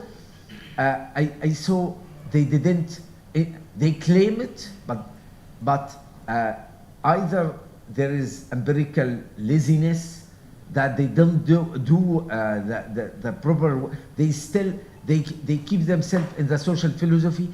I mean, so I looked to the product to find that didn't do justice to what we need really with this interconnectivity. And I show examples, for instance, from IOM in Malaysia, how has been done. Sometimes with a simple way. Let me really give example to understand me. And so I did analysis of Ph.D. Done in Faculty of Social Science there. And I found a Ph.D. about breast cancer in one of the village, so it's ethnographical studies. And I went through the thesis. I found chapter called Reciting Quran, where this woman, sociologist, she studied how people how women say by reciting Quran this alleviate our pain. Okay. And so it was really, this is, I found it very interesting. A few months later, I went to France for a conference, and while entering to the university, I found an announcement of PhD thesis about breast cancer in a small town in Tunisia. So I left my workshop. I wanted to see what kind is the same topic, how this Tunisian woman study this. So I attend the defense, the VEVA, and surprisingly, nothing, even not one word about religion. So I come and in the end I talked with her. I said, you didn't talk about how religiosity play, etc. She told me, no, it's not important. So I told her that there is a thesis in Malaysia, and Tunisia and Malaysia is a Muslim majority, and this is the result. And she said, I didn't think about it, something like that. This is really, this is where horrible social science that you can do it, you can do social science, and you cannot observe the religiosity of Tunisian people. And then, of course, we are surprised when in Nahda, the Islamic party, take majority when there is a democratic election. And we will do everything from the Gulf, some Gulf countries and some European country to build down this beautiful democratic experience of Tunisia. So this is a consequence. I mean, the consequences how the lack of interconnectivity. what is the result? You don't. Just to finish with the thesis of Malaysia. In Malaysia, in the introduction, it's written that I will use local knowledge production as well as European one, and be careful about not to have Eurocentrism.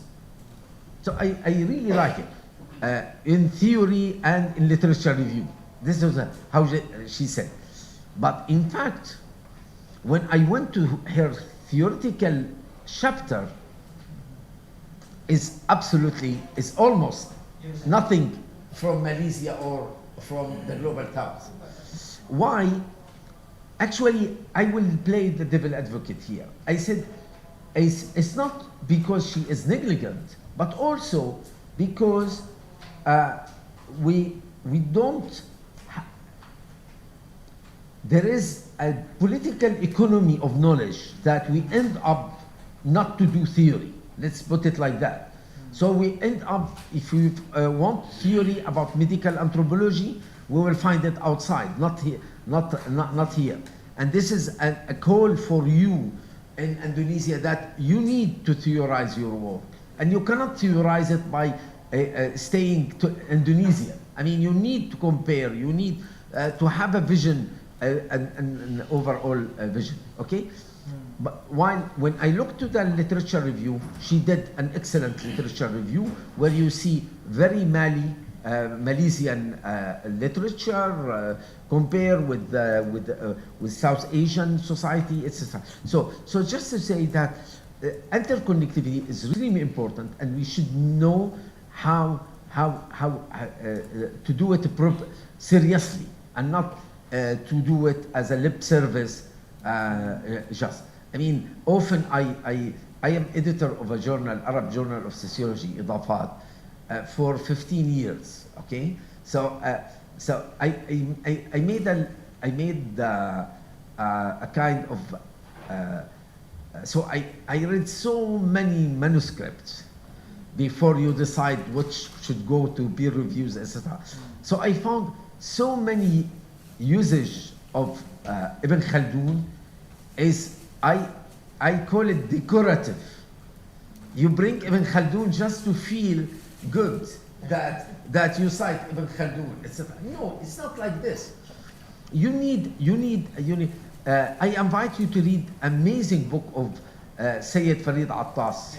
Is a son of Sayyid Hussein Attas. Who is, So Farid Attas, I mean, wrote beyond the canon, just to tell us how we should read, understand political system by combining Ibn Khaldun with Marx, for instance, and not either or, if you like. So this is, you need to do authentic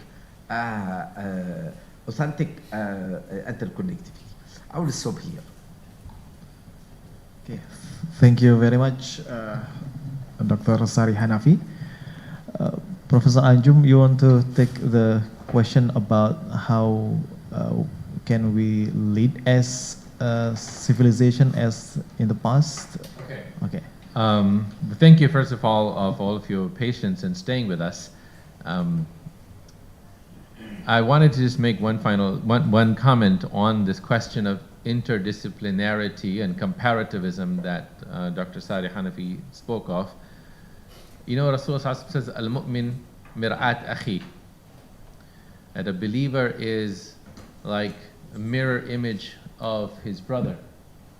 What the Prophet ﷺ was saying is that if you find in another Muslim you will find virtues and you will find vices. You will find good things and bad things. And when you think about yourself, you don't see them. So look at your brothers, look at their virtues, maybe you have them. Look at the vices, look at things that they're doing wrong and correct yourself, right? And look at what the good that they're doing and try to emulate it if you're not doing it. Because if they're doing it, it's easy for you because you're a believer, they're believers. And so that to me is a really good case, theoretical case for comparativism between Muslim societies. Before you do any comparison with Western societies, do comparison with Muslim societies that is well informed. Right? You'll find that it's often much more productive, much more useful, and it allows you to get out of Eurocentrism. And comparativism is the foundation of social science. Right? Comparativism, comparing, because it allows you to put yourself out of the picture and look at the phenomena, and especially as Muslims. So, so the question of a golden age of civilization. My humble view on this is that this is a myth that Orientalists have created. Golden age is a mythology that Westernists created because they wanted. Islamic Spain came to an end. It finished. That's why Westerners like it so much. They want Islam to follow the path of the golden age of Islamic Spain. We should be much more, we should take charge of our history. Our true golden age was Rasulullah sallallahu alaihi wasallam and Al-Khulafa al-Rashidun. Is that not the case? That's our golden age. And then after that, every age is golden in some way. And I show that in my survey of Islamic history when I teach that if you look at hadith studies, fiqh studies 2nd century, hadith studies 3rd century, kalam usul 4th century. Those are the golden ages. History 9th century, 7th century to 7th and 8th centuries. And if you ask me 20th century, if you look at the 20th century, sorry, so I switched. 14th century, right? I switched. If you look at the 14th century, do we have anything that's going on for us? I'll give you 2 pointers, 2 things to look at that tells us that this is a golden age in some respect. One, if you go back 100, 120 years and look at the books that our ulama have access to, the books that they are reading, and look at the books in Islamic sciences on Sharia that are available to us today. There is no comparison. Today, we have literally tens of thousands of books, and they had access to dozens of books. There is somebody who did a history of a good friend of mine, Ahmad al-Shamsi at the University of Chicago. He has a book called Rediscovering Islamic Classics. And he shows how the ulama who are teaching, the great ulama in the 19th century, are reading a few books that were written in their region. Whereas starting in the beginning of the 20th century with the printing press, the scholars of Islam, people working in dingy basements, nobody knows them, they are editors of these works. You can find Ibn Khaldun's Al-Muqaddimah, you find Ibn Taymiyyah's Fatawa, you find Al-Ghazali's Ihya Ulumuddin, you find Fakhruddin Al-Razi's book, all of these books, and thousands of books that are being published today. That has revived Islamic civilization like it was not possible for centuries before. So in a sense, this is a golden age of revival of Muslim book production. People did not even know, the Shafi'i fuqaha did not really read Imam Shafi'i's book Kitab al-Umm because it was not available to majority of them. Like such a rudimentary thing. So that's one, a sign of revival. The second sign of revival, if you look at the census of the world and the number of people in the world 100 years ago, in 1910 there was a survey that showed that the number of Muslims in the world was 200 million Muslims, and the total population of the world was about 2 billion. So what's the percentage of Muslims in the world at that time? Can anybody tell me? 10%. 200 million Muslims, that's 10% of the world population. Do you know what that number is today? 40%. The number of Muslims in the world is what? 50%. What's the number? Not the percentage. 2 billion, isn't it? 2 billion. 1.8 billion, some say it's 2 billion, it's crossed 2 billion. Out of 7 billion. Out of 7 billion. You know what that is? What's the percentage of Muslims in the world today?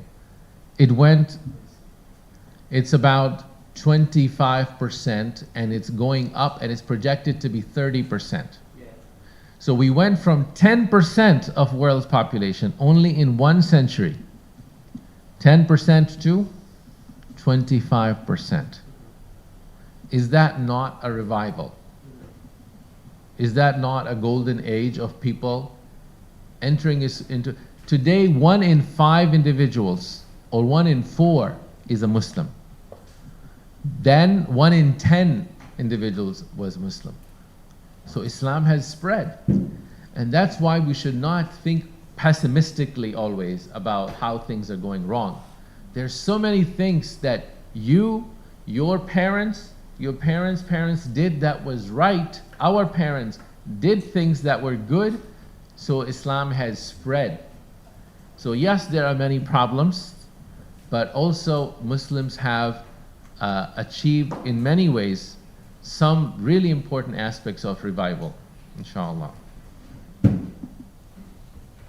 you very much. Mas Rofiq, closing. I don't think I have something to say. I have so many things to follow up from the presentation of our scholars today. I was just imagining that I sit in front of them as a student, like back in the day I was a student of Dr. Ovamir Anjum. We were studying together for four days, you know, in the room. So anytime he make a statement and I follow up with a question, for example, he just mentioned, you know, the idea of golden age is so relative, then what about the idea of decline? Do you believe in decline, for example? And then I want to know their opinion on, you know, for example, the shift of methodology in IIIT, because you yourself are the editor. So many things that we want to know. But I want to highlight one important message from, especially from Dr. Anjum, that as young Muslim scholars, we need to be capable intellectually. We need to fight intellectually.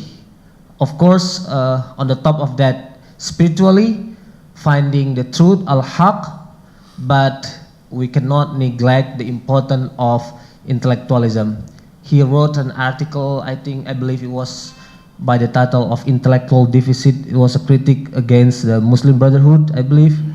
So, to some extent, I want to apply the critique to us as, you know, the member of this particular organization, because we are so much, you know, working on the practical area, or hospitals, you know, applied knowledge. We are not so strong in philosophy, we are not so strong in history, sociology, anthropology. We need to go deeper. This is, I think, one message that I want to highlight from the speaker and also from Dr. Sari Hanafi. We enjoy so much the lecture, and me personally share the experience with him. I graduated from Sharia as well. I was confused when I took, you know, anthropological course in my university, but when I attended the course, the summer course in IIIT, then I learned so much. And I mean, I know that anthropological knowledge or social knowledge in general could be beneficial for me. In the first time, I rejected it. What is this? I studied usul fiqh. I studied, you know, kalam. I want to study that again in the United States, but I forced myself to be in that department. It was religious studies. Then I think I ended up combining both together. You know, my background as a student of Sharia, then later on in religious studies. That is the message from today. We cannot neglect, you know, both background, Islamic intellectual tradition, and modern knowledge. Even though, as Dr. Ovamir Anjum says, inherently Islamic sciences are anthropological or sociological. It is embedded inherently. I think that's all from me, and we look forward to having more conversation. Probably we invite you over the Zoom online, and then would be happy to host you again. Especially Dr. Anjum will have another lecture. Next time we'll meet Mufassirun, inshallah. We'll have more fruitful discussion. Thank you for attending this university. It's our honor to have you.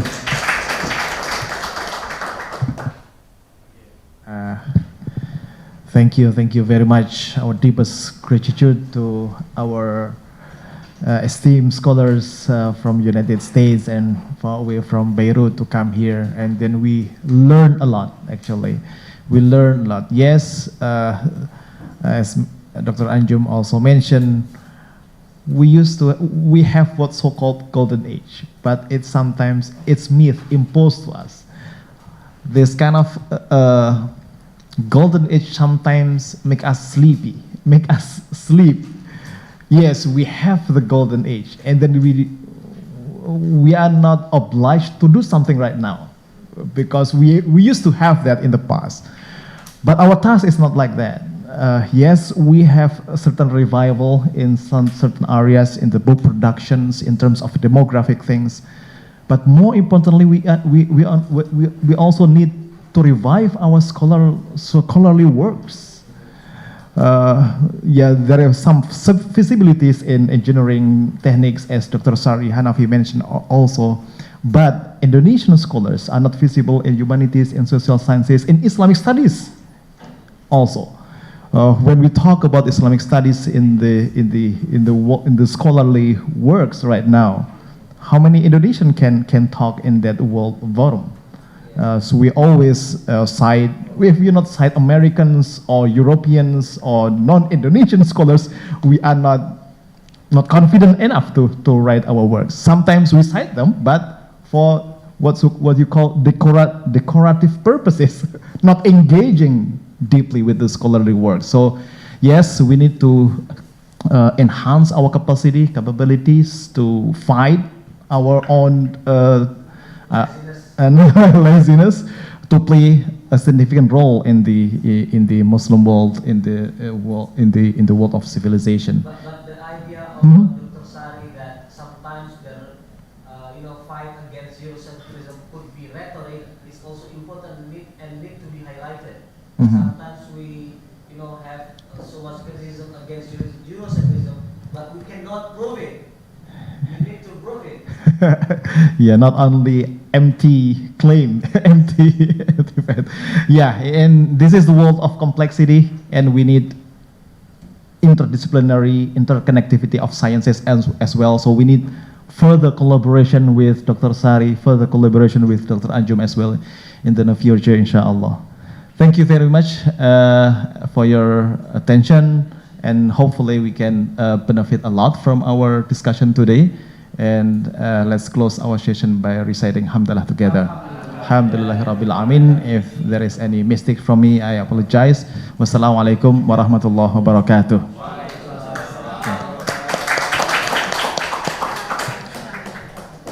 Okay, next one is photo session, or there are some some mementos. You cannot avoid photo session in Indonesia.